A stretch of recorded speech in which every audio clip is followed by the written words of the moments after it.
Welcome to the Butterfly Effect. I'm Chris Horner. This is stage one of Paris-Nice 2025. This is the official start of the stage racing season over at the European Peloton. Everything you saw before here is just build up. People use it for training. All the riders love to go over to Australia, get in their 2 weeks of training before it, get their week of racing there at the Tour Down Under.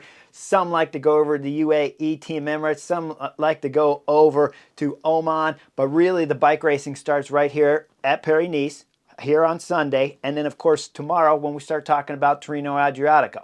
Those races are the two start of the stage race season, there's no doubt about it.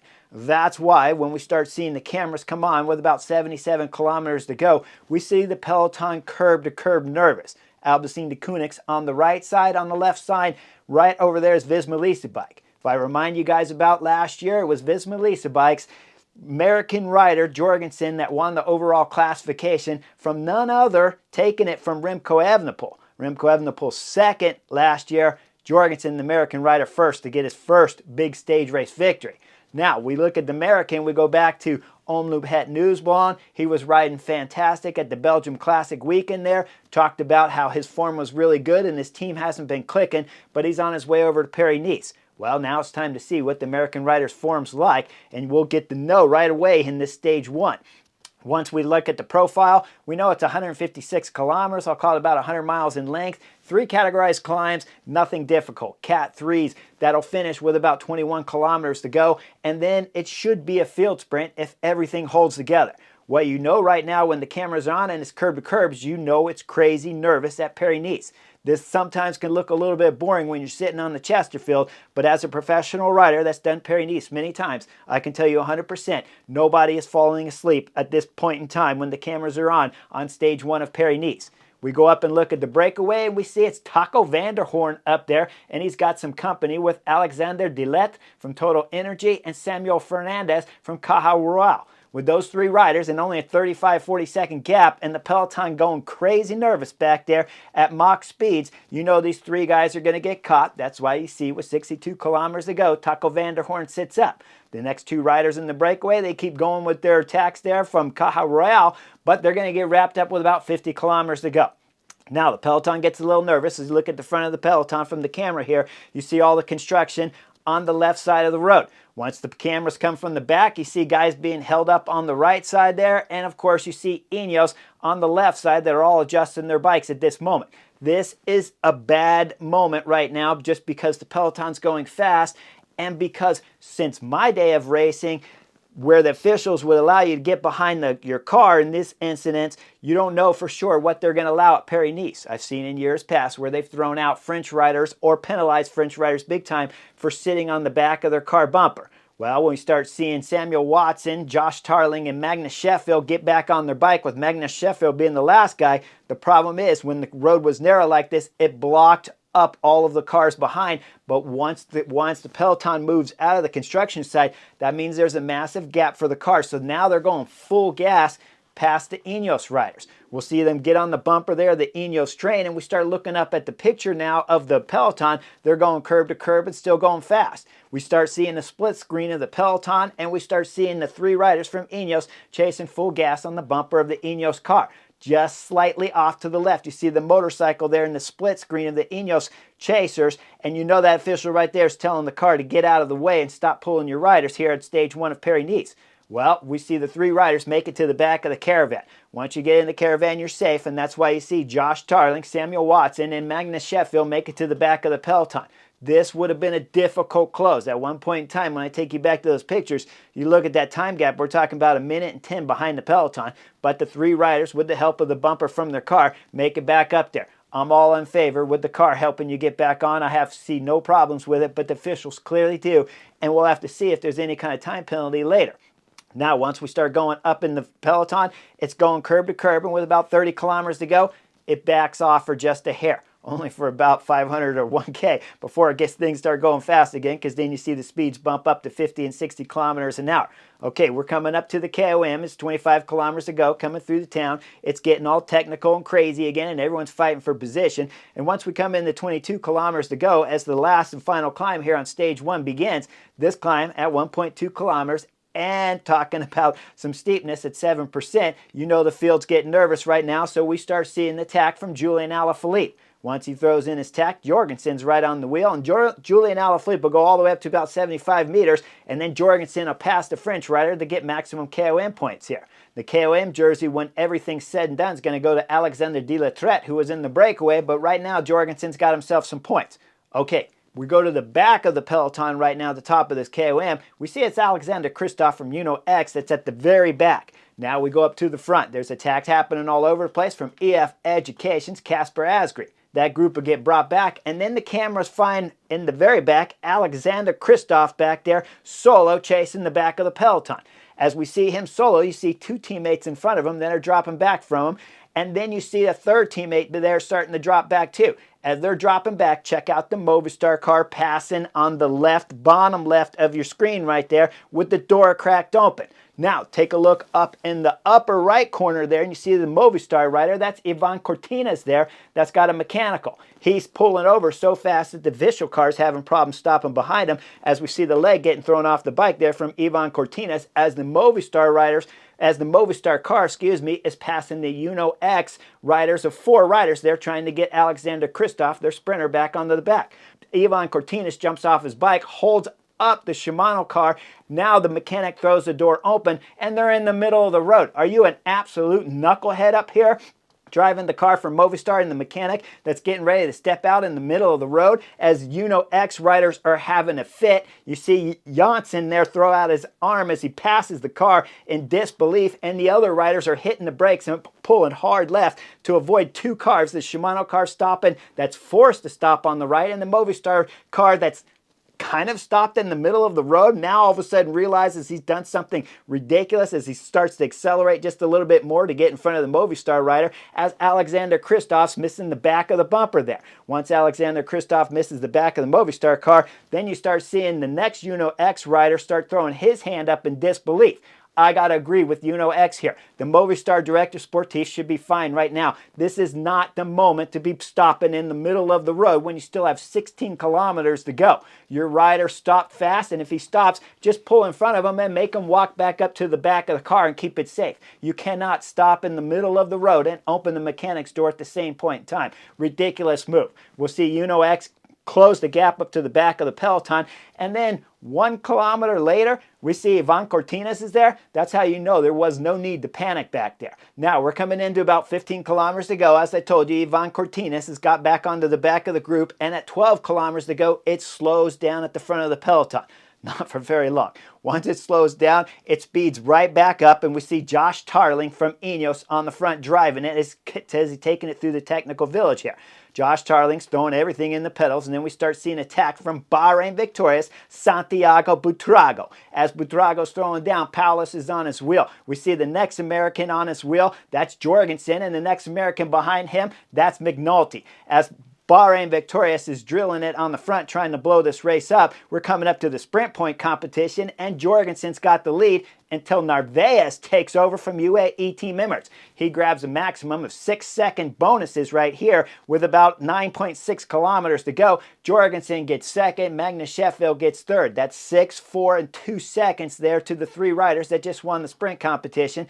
Then everything starts attacking right afterwards with Stefan Kuhn throwing in some big digs. Ineos start attacking, and with 7 kilometers to go, it's Josh Tarling getting away, and he's got some company there with Matteo Trentin, along with Skjelmos Lidl-Trek. Skjelmos from Lidl-Trek's hopping on the radio now asking what he can do. Skjelmos, come on.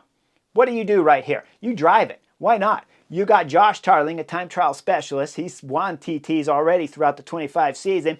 You got Matteo Trentin riding for two-door cycling. You know he wants this brake to go, and he's got power. And Skjelmos, you got power too. You don't need to ask for direction what to do. Drive it right now. Why not? You have nothing to lose. It's a field sprint. Well, he doesn't drive it. He sits on the group as Josh Tarling and Matteo Trentin are taking huge pulls. We look back at the peloton to see what's happening. Arkea Samsic's driving on the front because they got Arnold Demar, the sprinter, here trying to win stage 1. As they're pulling on the front, though, they're starting to fall apart, but they are holding the gap close. Then we start coming down to where it's my man Victor Campenaerts from Visma Leasing Bike on the front, drilling it to try to bring these 3 riders back, while Skjelmos still still hasn't started pulling. As Victor Campenaerts is drilling at full gas, we're coming into about 3.5 kilometers to go. Then he starts getting some help from UAE team member. It's Niels Palet. Niels Palet starts pulling on the front, does a few hundred meters, then he pulls off, and then the next rider's Luke Durbridge. Luke Durbridge from Jayco is on the front. He's the Australian national champion, road champion. He pulls a little bit, then he's done. Then Visma Lease bike close up on the back of the break there at 2.3 kilometers to go. Next rider up pulling on the front is Jayco Alula's Michael Matthews. Michael Matthews, what are you doing on the front? You are a sprinter, a pure sprinter. If you're not a pure sprinter, you're a lead-out sprinter. Why are you on the front at 2.3 kilometers to go? I don't know, but he's doing it anyways. As he's pulling on the front, he's got control of the peloton for Jayco, and he'll go into about, call it 2 kilometers to go, 1.9 maybe, and then he pulls off.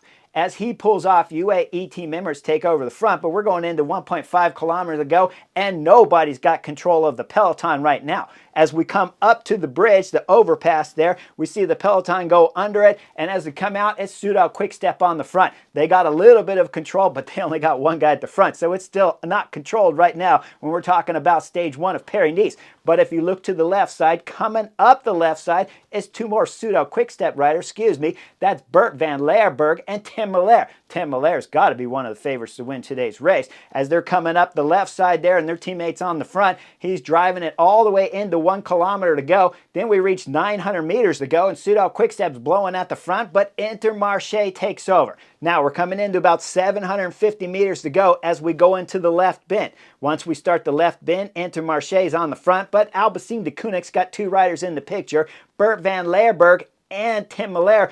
As it starts to get thinned out, Bert van Leerberg starts dropping just a little bit behind Tim Miller's. Alpecin de Koenig's hitting out on the front with 2 riders, 600 meters to go. But now Bert van Leerberg, he knows he's got to get to the front. So he passes Tim Miller from the right side as it thinned out. He squeezes by the front wheel there of Tim Miller as he's going to the left. Once he goes to the left, he punches it, but Tim Miller gets bumped hard from Fred Wright, Bahrain victorious. That makes him lose his lead-out rider's wheel there of Bert van Leerberg going full gas down the left side. And once we go a little bit further now, we're at about 500 meters to go, and Bert van Leerberg's throwing down the left side, getting ready to take over from the Alpecin de Koenig riders.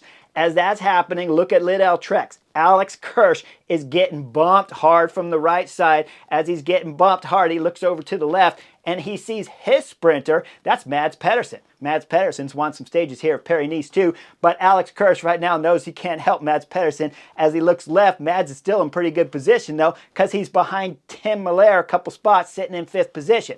As Mads Pedersen looks like he's doing okay, Alex Kirsch is going to drop out of the picture. Now we start looking at the Arkea Samsic rider in 3rd position. The Arkea Samsic rider's looking back, and he's trying to find his sprinter, Arnaud Demar. Remember, they've already been riding the front here on stage 1, so that rider up front knows he can't find Arnaud Demar. He's backing off. Where's Arnaud Demar? In about 25th position, but coming up fast from the right side of the peloton. Now, as we start seeing Bert van Leerberg take over the front of the peloton with about 425 meters to go, as Bert van Leerberg's going full gas, he's got Fred Wright on his wheel. Now they're coming out of the left bend. Once they come out of the left bend, things are getting a little dicey for Alex Zingle back there from Visma Lease bike as he's getting bumped hard when they come out of this left. Bert van Leerberg still throwing everything into it. Tim Miller still in position, but he's got Fred Wright in front of him, and he's starting to get squeezed off as Timo Kielish, who had his lead-out guy up there in front earlier, is now slotted in front of Tim Miller. Tim Miller sitting 4th. It's still good position because Fred Wright doesn't have much speed. Timo Kielish,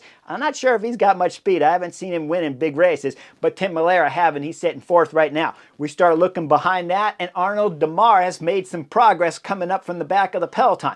Now up front, we're coming into the right bend. It's 275 meters to go. This is when Bert van Leerberg pulls off the front hard left. Once he does, Fred Wright's hitting out. He hits out for just a few hundred meters, and then it's Fedorov there from Astana rider, Yevgeny Fedorov, as he hits his acceleration. He's coming up the inside. But as all that's happening, Timo Kielish has started his acceleration too. Once he starts his acceleration, he's got Tim Miller on his wheel, and then Tim Miller hits out with about 150 meters to go as they're starting to exit this right bend. Once they start to exit, just before that though, Tim Miller throws in a huge acceleration, about 150 meters to go on the left side of the peloton. He's coming the long way around. down. Once he hits his acceleration, though, we see that Mads Pedersen gets pinched off hard from Axel Zinglet, Visma Leasebike. That'll take Mads Pedersen out of the picture, but we're coming into 100 meters to go. And guys, it's going 6 wide at this moment. It's Tim Miller. Milano's in the picture. Demar's in the picture. Fedorov is in the picture.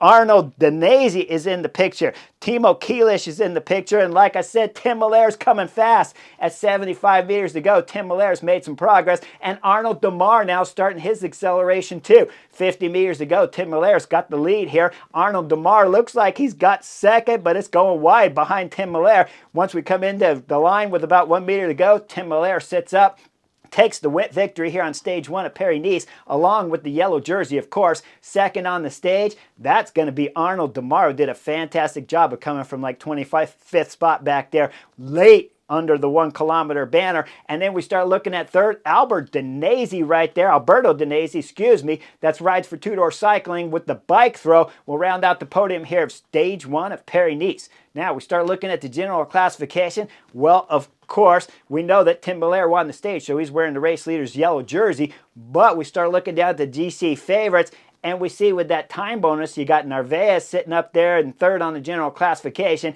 and you got Jorgensen sitting 5th, and 6th, you got Magnus Sheffield, who will get the white leader's race jersey here at Paris-Nice too. So exciting first stage. I know looking from the Chesterfield when it's curb to curb for 75 kilometers, it might not look so exciting, but I can guarantee you, as being a bike racer pro in the past and doing Paris-Nice, nobody was falling asleep on this stage. And the final was uncontrollable from any of the sprint teams here that left drama all the way in the finish, where we're going 6 wide with 100 meters to go. Tim Miller clearly had the legs to put on a show here, though, to win today's race. Now, how long can he keep it for? Well, it's a sprint stage tomorrow, and then, of course, it's a team time trial on stage 3 here at Paris-Nice, where the GC riders are going to have to start figuring out who wants to win Paris-Nice in 2025. Like and subscribe, and I'll see you guys for the whole week to cover Paris-Nice.